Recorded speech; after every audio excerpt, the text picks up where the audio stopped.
ತಾ ಹೇಳಿದನಲ್ಲವೇ, ನಾ ಕೈ ಬಿಡೇನು, ನಾ ಕೈ ಬಿಡೇನು. ಆ ಮಾತು ಹೇಳಿದನಲ್ಲ, ತಾ ಹೇಳಿದನಲ್ಲವೇ.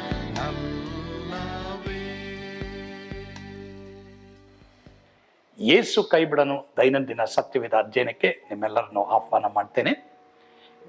ಪ್ರಸಂಗಿ ಪುಸ್ತಕ ಅದು ಹಳೆ ಒಡಂಬಡಿಕೆಯಲ್ಲಿ ಜ್ಞಾನೋಕ್ತಿ ಪುಸ್ತಕ ಆದಮೇಲೆ ಬರೆದಿರುವಂಥದ್ದು.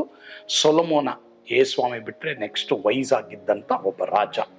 ಆತನು ತುಂಬ ಜ್ಞಾನದಲ್ಲಿ ಆತನು ಈ ಒಂದು ಪುಸ್ತಕವನ್ನು ಬರೆದಿರ್ತಾನೆ. ಅಂದರೆ ಅವನ ಜೀವಮಾನದಲ್ಲಿ ಏನೆಲ್ಲ ಆತನು ಲೌಕಿಕವಾಗಿ ಜೀವಿಸಿ ಕಡೆಗೆ ಎಲ್ಲ ವ್ಯರ್ಥವಾಗಿ ದೇವರಲ್ಲಿ ಮಾತ್ರನೇ ಎಲ್ಲ ಲಾಭ ಎಂಬುದಾಗಿ ಆತನು ತಿಳಿಸಿರ್ತಾನೆ. ಈ ಪ್ರಸಂಗಿ ಪುಸ್ತಕ ಕೆಲವರು ಓದಿರ್ತೀರಾ, ಎಲ್ಲಿದೆ ಅಂತಲೂ ಗೊತ್ತಿಲ್ಲ. ಸತ್ಯವೇದದಲ್ಲಿ ಹಳೆ ಒಡಂಬಡಿಕೆಯಲ್ಲಿ ಜ್ಞಾನೋಕ್ತಿ ಪುಸ್ತಕ ಆದಮೇಲೆ ಇರುವಂಥದ್ದು.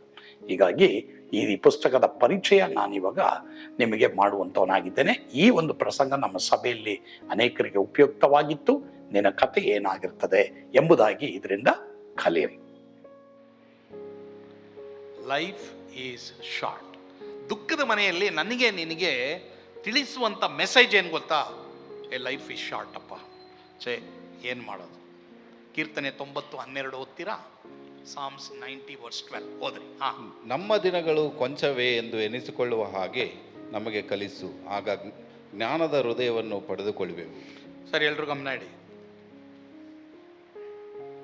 ನನಗೆ ಒಂದೇ ದಿನ ಟೈಮ್ ಇರೋದು ಅಂತ ತಿಳ್ಕೊಂಡು ಜೀವಿಸ್ರಿ. ಈ ವಯಸ್ಸು ಜಾಸ್ತಿ ಆಗ್ತಾ ಇದ್ದಂಗೆ ದಿನಗಳು ಬೇಗ ಬೇಗ ಹೋಗ್ತಾ ಇರ್ತದಲ್ಲ. ಕೆಲವರೆಲ್ಲ ಏನು ಹೇಳ್ತಾವ್ರೆ ಗೊತ್ತಾ? ಮೊನ್ನೆ ತಾನೇ ಡಿಸೆಂಬರ್ ಆಯ್ತಾಯ, ಕ್ರಿಸ್ಮಸ್ಸು ಬಂದ್ಬಿಡ್ತು. ಚಿಕ್ಕವ್ರು ಹೇಳ್ತಾ ಇಲ್ಲ, ವಯಸ್ಸಾದವ್ರು ಜಾಸ್ತಿ ಈ ಮಾತು ಹೇಳಿರೋದು. ನನ್ನ ಹತ್ರ ಎಷ್ಟೋ ಜನ ಹೇಳಿದ್ದಾರೆ, ಚೆನ್ನಾಗಿ ಗೊತ್ತವ್ರಿಗೆ. ವಯಸ್ಸು ಆಗ್ತಾ ಇದ್ದಂಗೆ ಡೇಸ್ ಜಾಸ್ತಿ ಹೋಗ್ತಾ ಇರ್ತದೆ, ವೇಗವಾಗಿ ಹೋಗ್ತಾ ಇರ್ತದೆ.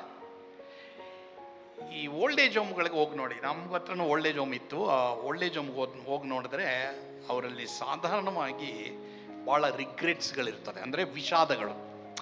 ನಾನು ಇಂಥರ ಇರಬೇಕಾಯ್ತು, ನಾನು ಹಿಂಗಿರ್ಬೇಕಾಯ್ತು, ನಾನು ಹಂಗಿರ್ಬೇಕಾಯ್ತು ಅನ್ನೋರೇ ವಯಸ್ಸಾದವ್ರು ಹೇಳೋದು. 5 ಕಾರ್ಯ ಹೇಳ್ತಾರೆ ಅವರು. 5 ಕಾರ್ಯ ಬರ್ಕೊಂಬಂದಿದ್ದೀನಿ ನಾನು. ಈ ವಯಸ್ಸಾದವ್ರು ಹೇಳತ್ತ 5 ಕಾರ್ಯ. ಒಂದು ವೇಳೆ ನಿಮ್ಮ ಮನೆಯಲ್ಲೂ ಇರ್ಬೋದು ವಯಸ್ಸಾದವರು, ಅವರು ಇದನ್ನು ಹೇಳ್ಬೋದು. ಸರಿನಾ? 1ನೇದು ಓದಮ್ಮ. ನಾನು ತುಂಬ ಕಷ್ಟಪಟ್ಟು ಕೆಲಸ ಮಾಡಿದ್ದೇನೆ ಎಂದು ನಾನು ಬಯಸುತ್ತೇನೆ. ಎಸ್, ಈ ವಯಸ್ಸಾದವರು ನಾನು ತುಂಬ ಕಷ್ಟಪಟ್ಟು ಕೆಲಸ ಮಾಡಿಬಿಟ್ಟಪ್ಪ, ಸ್ವಲ್ಪ ಟೈಮ್ ಫ್ಯಾಮಿಲಿ ಕೊಟ್ಟಿದ್ರೆ ಚೆನ್ನಾಗಿತ್ತು ಅಂತ ಹೇಳೋರು ಎಷ್ಟೋ ಜನ ಇದ್ದಾರೆ. ಜನ ನಾನು ಚರ್ಚಿಗೆ ಬಂದಿದ್ರೆ ಚೆನ್ನಾಗಿತ್ತು, ನಾನು ನನ್ನ ಮಕ್ಕಳ ಜೊತೆ ಟೈಮ್ ಕಳೆದಿದ್ರೆ ಚೆನ್ನಾಗಿತ್ತು, ನನ್ನ ಲೈಫೆಲ್ಲ ಕಷ್ಟಪಟ್ಟು ಕೆಲಸ ಮಾಡಿದೆ, ಈಗ ಮಕ್ಕಳು ಇಲ್ಲ, ಈ ಕಡೆ ನನಗೂ ಸಮಾಧಾನ ಇಲ್ಲ ಅನ್ನೋರು ಎಷ್ಟೋ ಜನ ಇದ್ದಾರೆ. ಎಲ್ಲರೂ ಗಮನ ಇಡಿ. ಒಂದು ದಿನಕ್ಕೆ 8 ಇಲ್ಲ 10 ಅವರ್ ಕೆಲಸ ಮಾಡಿ, then sleep nicely. Spend time with your family. Listen, ದೇವ್ರ ಹತ್ರ ಸ್ಪೆಂಡ್ ಮಾಡಿ, ನಿಮ್ಮ ಕುಟುಂಬದ ಹತ್ರ ಸ್ಪೆಂಡ್ ಮಾಡಿ. ನಾಳೆ ನಿನಗೆ ನನಗೆ ಅಂತ ಟೈಮ್ ಬಂದಾಗ ಇಲ್ಲಪ್ಪ ನಾನು ರಿಗ್ರೆಟ್ ಪಡಬೇಡ್ರಿ.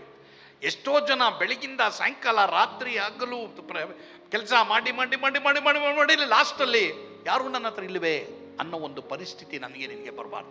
ಬಿಕಾಸ್ ನಿನಗೆ ನನಗೆ ಇದ್ದಿದ್ದೇನೆಂದರೆ, ನನಗೆ ನಿನಗೆ ದೇವರು ಕೊಟ್ಟಿರುವಂಥ ಫ್ಯಾಮಿಲಿ ಜನ. ನಾನು ಭಾಳ ಕೆಲಸ ಮಾಡಿಬಿಟ್ಟೆ, ಚೆನ್ನಾಗಿ ಸಂಪಾದನೆ ಮಾಡಿಬಿಟ್ಟೆ, ಅರಮನೆ ಕಟ್ಬಿಟ್ಟೆ, ನಾನು ಇದು ಮಾಡಿಬಿಟ್ಟೆ, ಅದು ಮಾಡಿಬಿಟ್ಟೆ, ಬಟ್ ಈಗ ನನಗೆ ಸಮಾಧಾನ ಇಲ್ಲವೇ ಅನ್ನೋರು ಎಷ್ಟೋ ಜನ ಇದ್ದಾರೆ. This is number 1 regret. ನೀವು ಕೆಲಸ ಮಾಡೋದು ತಪ್ಪಿಲ್ಲ, ಸಂಪಾದನೆ ಮಾಡೋದು ತಪ್ಪಿಲ್ಲ, ಬಟ್ ದೇವರಿಗೆ ಟೈಮ್ ಕೊಡ್ರಿ, ಬೈಬಲ್ಗೆ ಟೈಮ್ ಕೊಡ್ರಿ, ಪ್ರಾರ್ಥನೆಗೆ ಟೈಮ್ ಕೊಡ್ರಿ, ನಿಮ್ಮ ಕುಟುಂಬದೊಂದಿಗೆ ಪ್ರತಿದಿನ ಟೈಮ್ ಸ್ಪೆಂಡ್ ಮಾಡಿ. 2ನೇ ರಿಗ್ರೆಟ್. ಹೋದಮ್ಮ ಈ ಕಡೆ ಹೋದ್ರೆ ಹೆಣ್ಮಕ್ಳು ಒಂದ್ಸಲ, ಗಂಡು ಮಕ್ಕಳು. ನಾವು ನಮ್ಮ ನಂಬಿಕೆಗಿಂತ ಇತರರ ನಿರೀಕ್ಷೆಗಾಗಿ ಬದುಕುತ್ತೇವೆ. 2ನೇ ರಿಗ್ರೆಟ್. ಅವ್ರೇನು ಹೇಳ್ತಾರೆ ಗೊತ್ತಾ? ಎಷ್ಟೋ ಜನ ನೋಡಿ ಅವ್ರೇನು ಹೇಳ್ತಾರೆ, ಇವ್ರೇನು ಹೇಳ್ತಾರೆ, ಅವ್ರೇನು ಹೇಳ್ತಾರೆ, ಅವ್ರೇನು ಥಿಂಕ್ ಮಾಡ್ತಾರೆ, ಅದಕ್ಕೆ ನಾನು ಹಿಂಗೆ ಮಾಡಿದ್ರೆ ಒಳ್ಳೇದು. ಅದಕ್ಕೆ ನಾನು ಹಿಂಗೆ ಮಾಡಿದ್ರೆ ಒಳ್ಳೇದು. ಎಷ್ಟೋ ಜನ ತಮಗೆ ದೇವ್ರು ಏನು ಹೇಳಿದಾರೆ ಅದು ಮಾಡೋಕ್ಕೆ ನಮ್ಮ ಕೈನಲ್ಲಿ ಆಗ್ತಾ ಇಲ್ಲ. ಅವ್ರೇನು ಹೇಳ್ತಾರೆ, ಇವ್ರೇನು ಹೇಳ್ತಾರೆ, ಗಾಡಿ ತಗೊಳ್ತೀವಾ, ಮದುವೆ ಮಾಡ್ಕೊಳ್ತೀವಾ, ಮಾತ್ರವಲ್ಲದೆ ಮನೆ ಕಟ್ತೀವಾ, ಅಥವಾ ಏನಾದರೂ ಲೋನ್ ತಗೊಳ್ತೀವಾ, ಇರು ಅವ್ರ ಮುಂದೆ ಹಿಂಗಿರ್ಬೇಕು, ನಾನು ಹಂಗಿರ್ಬೇಕು, ಹಿಂಗಿರ್ಬೇಕು, ಹಂಗಿರ್ಬೇಕಂತ ಎಲ್ಲ ಮಾಡ್ಕೊಂಡು ಬಂದು ಕಡೆಗೆ ಲಾಸ್ಟಲ್ಲಿ ಏನು ಹೇಳ್ತೀವಿ ಗೊತ್ತಾ, ಛೇ ನನ್ನ ಮನ್ಸಿಗೆ ಬಂದಿತ್ತಯ್ಯ ಅಷ್ಟು ಮಾಡಿದರೆ ನಾನು ಚೆನ್ನಾಗಿತ್ತು ಅಂತ ವಿಷಾದವನ್ನು ಒಳ್ಳೆ ಜೋಮಲ್ಲಿ ವಯಸ್ಸಾದವರು ವ್ಯಕ್ತಪಡಿಸ್ತಾರೆ. ಆ ಥರ ನೀನಿರಬಾರ್ದು. What did God tell you, do it. ಜನ ಇವತ್ತು ನೀನು ಹುಟ್ಟಿದ್ರು ಹೇಳ್ತಾರೆ, ಸತ್ರು ಹೇಳ್ತಾರೆ, ನೀನು ಚೆನ್ನಾಗಿದ್ರು ಹೇಳ್ತಾರೆ, ಚೆನ್ನಾಗಿಲ್ಲದೆ ಹೋದ್ರು ಹೇಳ್ತಾರೆ. ನನಗೆ ಯಾರೋ ಒಬ್ರು ಅಂದ್ರು, ಎಲ್ಲೋ ಒಂದು ಕಡೆ ಸುಮ್ಮನೆ ನಿಂತಿದ್ದೆ, ಹೋಗ್ತಾ ಇದ್ದೇನೋ, you are really not beautiful but you are very handsome ಅಂದ್ರು. ಹಂಗಂದ್ರು. ನಾನು ಅದಕ್ಕೆ ಸುಮ್ಮನೆ ಹಂಗಂದೆ. ನಾನು ನನ್ನನ್ನೇ ಕನ್ನಡಿ ನೋಡ್ಕೊಂಡೆ, ಮೊಬೈಲ್ನಲ್ಲಿ ಕನ್ನಡಿ ಇದೆ, ನೋಡ್ಕೊಂಬಿಟ್ಟು ಹೌದಾ ನಾನು ಹ್ಯಾಂಡ್ಸಮ್ ಕಪ್ಪಗೆ ಇದ್ದೀನಲ್ಲ ನಾನು, ಯೋ ನೀನು ಹೇಳ್ತೀಯೋ ನನಗೆ ಬಿಡ್ತೀಯೋ ಅಮ್ಮ, ನೀನು ನನಗೆ ಹೇಳ್ತೀಯೋ ಬಿಡ್ತೀಯೋ, ಐ ಡೋಂಟ್ ಕೇರ್, ನನಗೇನಿದೆ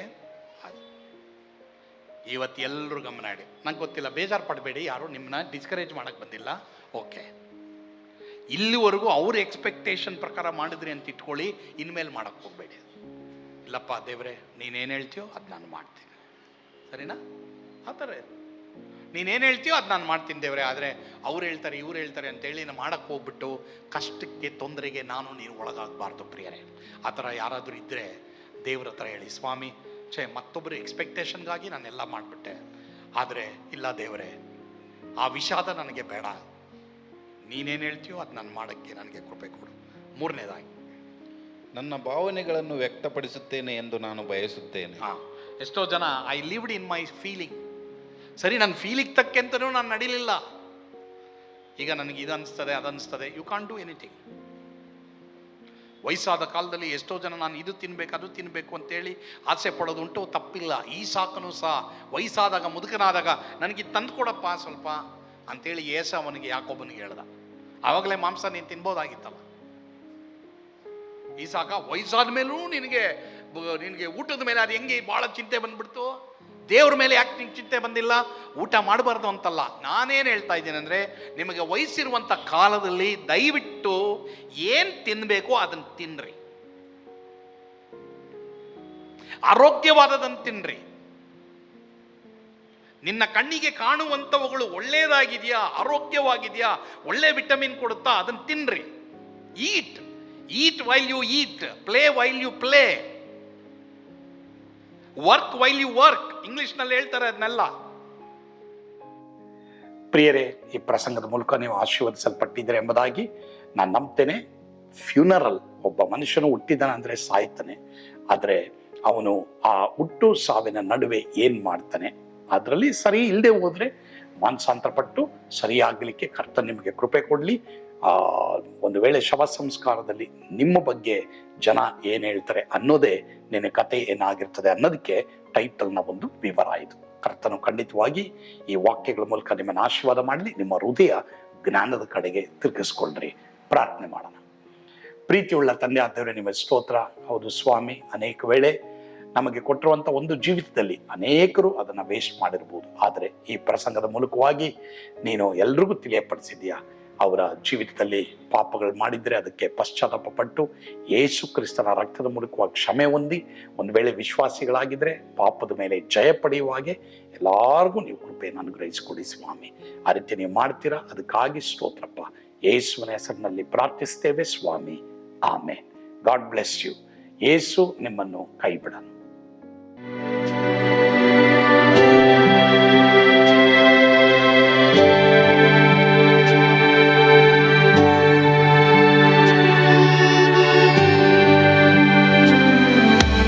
ನಾನು ಪಾತ್ರದಲ್ಲಿ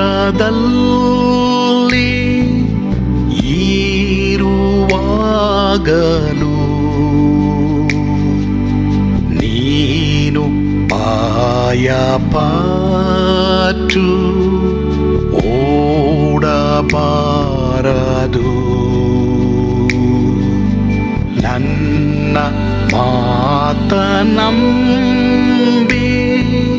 ಸ್ಥಿರವಾಗಿರು.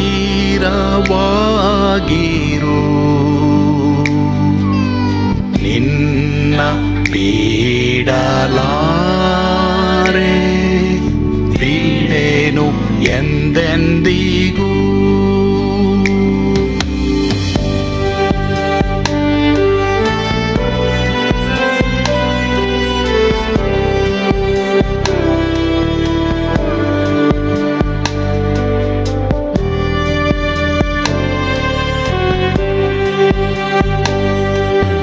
ನಾ ಕೈ ಬಿಡೆನು, ನಾ ಕೈ ಬಿಡೆನು. ಆ ಮಾತು ಹೇಳಿದನಲ್ಲ, ತಾ ಹೇಳಿದನಲ್ಲವೇ. ನಾ ಕೈ ಬಿಡೆನು,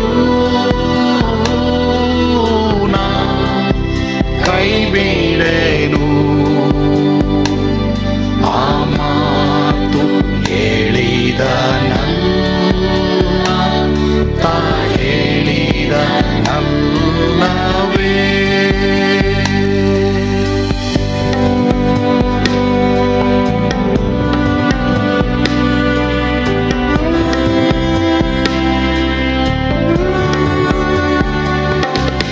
ಸುತ್ತಲೂ ಹೂಗಳು ಬಾಡಿ ಹೋದರು,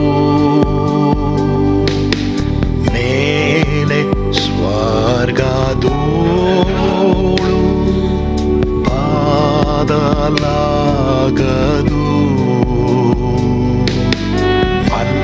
ಅಲ್ಲಿಂದೇಸು ಸ್ವಾಮಿ ಬಾರುವಾತನು, ನನ್ನ ಬಿಡಲಾರ,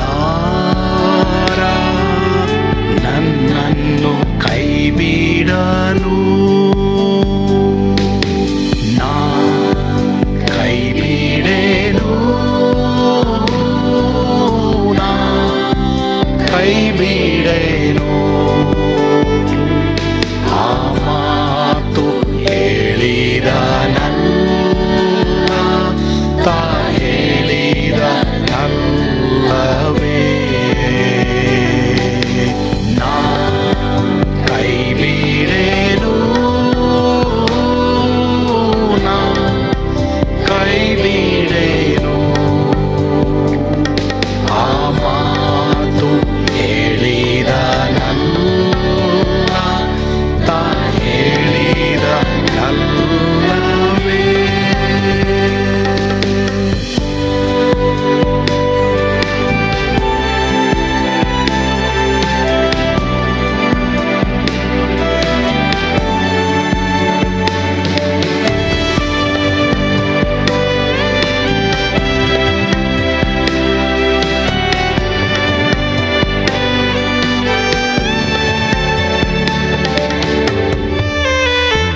ಮುಂದೆ ಬಾವು ಕಷ್ಟ ಬಾರುತ್ತಿದ್ದರು, ಬಾಯ ಪಾಡಲಾರೆ, ಸ್ವಾಮಿ ಇದ್ದಾನೆ. ಬಾಲವಾಗಿ ನಿಂತು ಹರ್ಷಗೊಳ್ಳುವೆ, ಸ್ವಾಮಿ ಬಿಡಲಾರ, ಸ್ವಾಮಿ ನನ್ನ ಕೈ ಬಿಡಲು. ನಾ ಕೈ ಬಿಡೆನು, ನಾ ಕೈ ಬಿಡೆನು. ಆ ಮಾತು ಹೇಳಿದನಲ್ಲ, ತಾ ಹೇಳಿದನಲ್ಲವೇ. ನಾ ಕೈ ಬಿಡೆನು,